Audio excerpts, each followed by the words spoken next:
Bonjour, on pourrait écrire des livres entiers sur ce qui différencie Dieu de l'homme. Mais pour le judaïsme, la principale différence, c'est que Dieu est un et que l'homme est double. Il a, dit Talmud, deux cœurs. D'ailleurs, le mot cœur en hébreu a deux graphies, n'est-ce pas, Raphaël Sadin? L'une se dit lève et l'autre c'est levav, c'est-à-dire un cœur double. Donc l'homme est considéré comme ayant un cœur double, c'est-à-dire deux instincts, l'instinct du mal et l'instinct du bien.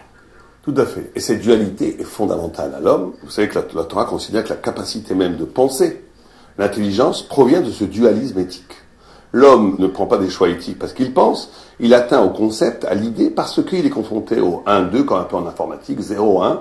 C'est parce que l'homme n'est pas unitaire, qu'il n'est pas monolithique, qu'il y a une sorte de brisure, qu'il atteint à la capacité même de réfléchir, de se distancier par rapport à lui-même et d'accéder au concept. Donc c'est fondamental. Oui, alors que l'homme puisse faire le bien, d'accord, c'est très bien, si j'ose dire, mais pourquoi l'homme a-t-il l'instinct du mal? C'est très curieux, d'autant plus que, au début de la Torah, dans le livre de la Genèse, après le péché originel, il dit « L'homme ne doit pas vivre trop longtemps, car il a un mauvais instinct depuis son enfance. » Et c'est très curieux parce que le mot « enfance » signifie « remuer » aussi. Et le Talmud dit « depuis qu'il remue dans le ventre de sa mère », parce qu'il y a eu une discussion entre un empereur romain et Rabbi Yehuda. À partir de quand le mal existe-t-il en l'homme? Est-ce que c'est avant la naissance ou après la naissance? Il dit, si on lit la Bible, c'est dès que l'enfant bouge dans le ventre de sa mère, il a déjà l'instinct du mal. C'est terrible. Et cependant, le judaïsme considère que l'instinct du mal est une nécessité, et ça c'est très troublant. La thèse que vous venez de soutenir, que le mal est dans le ventre de la mère, était tenue par Rabbi Yehuda Anassi. Et Antonin, le roi, l'empereur romain, dit non, le mal apparaît à la sortie. À l'accouchement. À l'accouchement. Et la Gemara, le Talmud, donne raison à l'empereur, pas à Rabbi Yehuda. Oui. Donc la Gemara, au début, donne comme conclusion que non, le mal n'est pas dans le ventre de la mère, il est à la sortie. Il est dès qu'on apparaît dans le monde. Alors, d'où vient cette nécessité du mal? Elle vient à plusieurs échelles. D'abord, il y a un texte, un Zohar, de façon extraordinaire, qui dit, un rabbin dit, quand le Messie viendra, le mal sera aboli, le Yetzer Hara sera aboli. Un autre rabbin dit non. Le Yetzer Hara, le désir, est essentiel à la vie comme la pluie. C'est-à-dire, il dit, sinon, si on n'avait pas cet instinct du mal, on n'aurait pas le désir de connaître et d'étudier la Torah. Incroyable. Oui, la psychanalyse bien avant l'heure. Ça veut dire c'est comme ça. Il explique le Rav Wolbe, d'autres expliquent la chose suivante. Ils disent parce que le grand secret du Yetzer Hara, c'est-à-dire des pulsions, c'est une capacité de sortir hors de soi.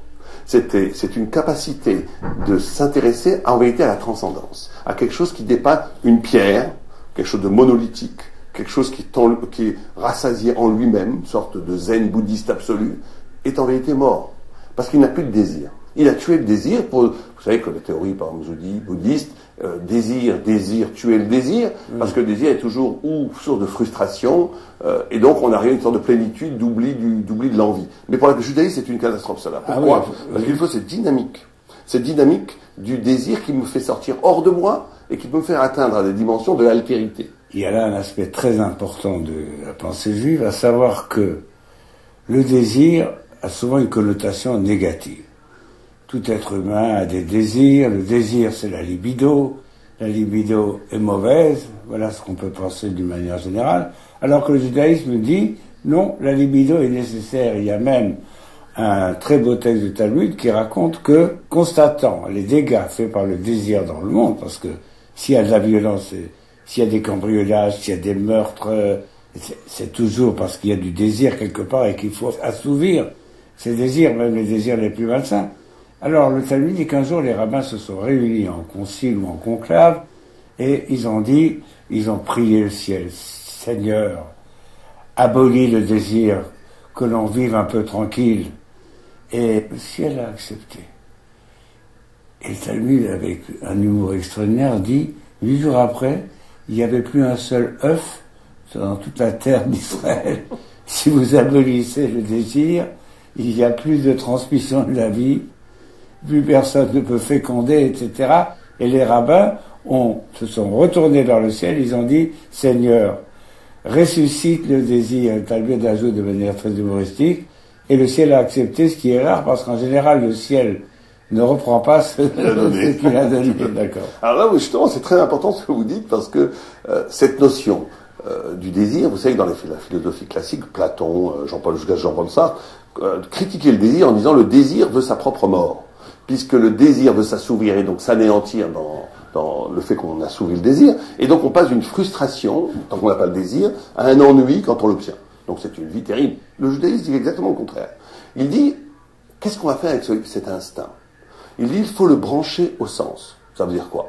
Ça veut dire que comment est-ce qu'on rend éternel, c'est toute la question philosophique, le désir meurt de son propre désir. Le judaïsme rend le désir éternel en lui donnant un sens. Ça veut dire par exemple, pour prendre un exemple, vous savez, dans la Gemara, trois rabbins se rencontrent, disent qu'est-ce que tu fais avec le désir des femmes? L'un dit je me retourne, l'autre dit pas du tout, ça me fait rien. Il dit alors tu n'es pas un homme. Il dit non, quand c'est une mitzvah, quand c'est une injonction divine, quand ça a un sens, tout mon corps s'allume. Prenons un exemple plus politique et correct. Manger, pour un saint, un initié talmudique, ça n'intéresse pas, c'est pas une vache, c'est pas une bête. Non. C'est Shabbat, il faut manger. C'est une mitzvah de manger Shabbat. Un commandement. Voilà, commandement. Maintenant, Shabbat, il va pas dire, oh, c'est terrible, faut que je mange, c'est contre ma spiritualité. Au contraire. Attendez, vous connaissez beaucoup de gens qui réagissent comme ça, que c'est affreux de devoir manger. Alors justement, comment est-ce qu'il faut? Mais quand vient Shabbat, tout le corps s'allume. Ça veut dire que le corps, le biologique, l'organique, le métabolisme physique, est assujetti au sens spirituel. On branche le corps dans quelque chose qui fait sens. Ça ne fait pas sens, le désir est débranché. Ça fait sens, le désir s'allume. Et là, on rend de façon extraordinaire, éternel, divin, spirituel, la notion même du désir. Et ça passe par la conscience. Vous avez deux personnes qui mangent la même assiette. L'un est réduit à l'animalité, où il veut oublier, s'abîmer dans la nourriture. L'autre est lié à Dieu. Parce que quand quelqu'un mange, un initié mange, quand il est dans le rapport au désir, il se pose la question, mais d'où vient cette nourriture? D'où vient cette énergie vitale? Elle vient de Dieu. Et à ce moment-là, il est comme un nourrisson qui étend le lait de sa mère, qui est en fusion totale avec sa mère. Le saint, quand il mange, il est en fusion avec Dieu. Si on prend les textes à la lettre, il est écrit dans la Torah que Dieu a formé l'homme. Et dans ce mot « formé », il y a deux lettres pour dire que, puisque le mot « formé » signifie aussi pulsion, on parle de la double pulsion de l'homme, et que cette double pulsion est nécessaire, car s'il n'y avait pas de désir, il n'y aurait pas de vie. C'est ce que dit le texte. Donc, la formation même de l'homme est synonyme de création du désir. Et vous savez que la première fois qu'un homme est appelé Ra, Ra en hébreu, c'est-à-dire le mal, c'est l'anagramme de Ain Resh, Resh Ain, un homme, Er, c'était le fils de Yehuda, qui justement pervertissait sa relation avec sa femme, parce qu'elle était très belle, Tamar, ne voulant pas l'abîmer par l'enfantement, il n'aboutissait pas à ses relations, comme tout le monde le sait.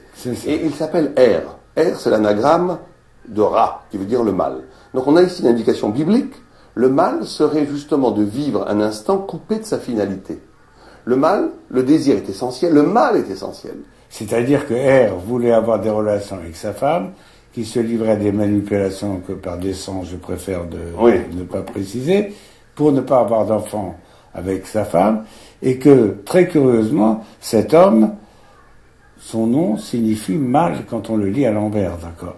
Donc le mal, c'est lorsqu'on veut empêcher la fécondité. Je ne dis pas que la contraception soit une mauvaise chose, mais en tout cas, ce type de contraception est prohibé dans le judaïsme. Le mal serait l'isolisme. Parce que dans ces pulsions, c'est là où va tout se jouer. Ou bien on va diviniser, on va spiritualiser, on va sublimer cette pulsion en la transformant en quelque chose qui va faire sens, à une relation, à quelque chose qui s'ouvre à un futur poétique de toute beauté, ou bien on va le renfermer sur soi. Et là, on est dans le mal. Alors, il y a un aspect quand même très intéressant de l'existence du mal, parce que tout le monde se pose la question, pourquoi Dieu, qui est si bon, a créé un monde dans lequel il y a le mal, c'est de dire, s'il n'y avait pas le mal, il n'y aurait pas le bien. Parce qu'on ne peut qualifier le bien que comme étant le contraire du mal. C'est une chose absolument horrible, c'est comme si on disait, s'il n'y avait pas la maladie, on ne pourrait pas savoir si on est en bonne santé ou pas. C'est quand même très curieux, cette opposition, qui justifierait l'existence du mal pour qu'on puisse découvrir le bien ou pour qu'on puisse vaincre le mal. Parce qu'il y a aussi ce problème, le mal a été créé dans le monde pour que l'homme le domine. Il n'y a pas de liberté sans mal. C'est-à-dire que la notion, on ne peut pas donner à l'homme la liberté et lui empêcher la possibilité de faire le mal. Et pourquoi faut-il de la liberté? Parce qu'il faut justement, le but même de la création est d'intégrer la lumière divine dans le monde humain. De concrétiser la lumière divine, l'esprit, par ce qu'on fait dans le monde de la matière. André Neher avait une très belle expression, vous connaissez tous cette formule no man's land, un pays, le désert, c'est un no man's land, ici il ne passe rien. Et lui, il disait que le monde était un no God's land, un monde sans Dieu, et que nous devons réintégrer Dieu à notre vision du monde. Au fond, le rôle de l'homme, c'est de ramener Dieu dans le monde, parce que Dieu, en créant le monde, il a accouché du monde, et le cordon ombilical est rompu. Et maintenant, il faut refaire ce cordon ombilical.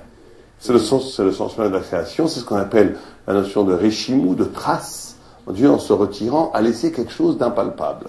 Et cette chose impalpable, cette trace de lumière divine impalpable, est donnée à la liberté humaine ou de la voir, ou d'en jouir de façon égoïste. Et c'est ça tout le sens même du mal et du bien. Oui. Mais alors, ce qui est extraordinaire, c'est que, en vérité, l'homme devient lui-même.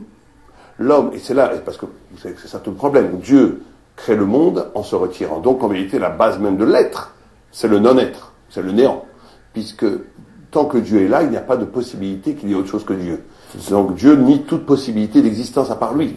Donc, ce retrait permet, dans cette création du néant, permet l'apparition de l'être, mais le grand piège, ça serait de donner un statut ontologique, métaphysique à ce néant, et ça c'est l'athéisme et toutes les philosophies niant la transcendance, et la grande force c'est de pouvoir cueillir cette trace de Dieu invisible, où l'homme devient le reflet de quelque chose qui le dépasse. C'est pour ça que Adam en hébreu, c'est l'anagramme de Méod, qui veut dire l'excès, quelque chose de plus. Quelque chose de plus que ce qu'il est lui-même. Oui, c'est le mot que Dieu utilise lorsqu'il crée le monde. Chaque jour, il dit « c'était bien ». Et puis le dernier jour, on dit « c'était très bien ». Il est Tov Mo'od. Chose curieuse, Rabbi Meir, dans le Talmud, dit quand la Torah dit que c'est très bien, vous pouvez dire que c'est la mort qui est très bien. La finitude humaine. C'est-à-dire Dieu a créé un monde où il a créé le mal, mais le mal, c'est ce que les philosophes appellent la finitude, signifie que nous savons que nous sommes limités, et si nous ne savions pas cela, nous ne ferions rien. Je veux dire qu'il y a quelque chose de créatif dans l'idée que l'homme est mortel, ou que le mal existe, parce que la mort est appelée le mal. C'est le mal absolu, c'est l'impureté absolue.